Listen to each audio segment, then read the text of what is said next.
আজকে অনেকদিন পরে ঘুরতে বেরালাম। খুব সুন্দর প্রকৃতির দৃশ্য।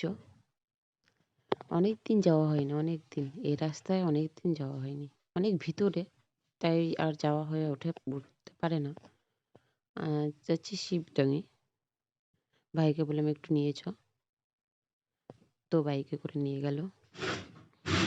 চলে আসলাম মন্দিরে, শিবডাঙিতে।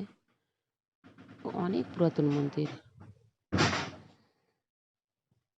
মন্দিরটা বন্ধ ছিল, ভিতরটা দেখতে পাচ্ছিলাম না। বটগাছের ভিতরে মন্দিরটা।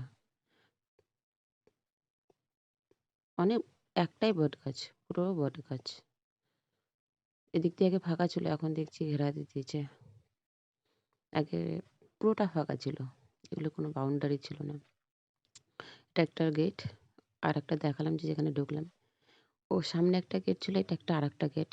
এদিক দিয়ে দেখছি পর্দা দেওয়া আছে, দেখা যেতে পারে, তাই আমি একটু পর্দাটাকে সরিয়ে দেখাচ্ছি ঠাকুরটা।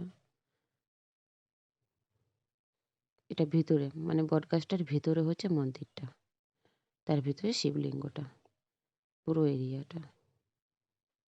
গাছটা অনেক বড়, অনেক বড়, প্রচুর বড় গাছ। এটা মেন গেট। ওখানে যে দেখালাম ওটা হচ্ছে ওই সাইড পিছনের গেট ছিল, ওটা পর্দাটা সরিয়ে দেখালাম। নন্দীজি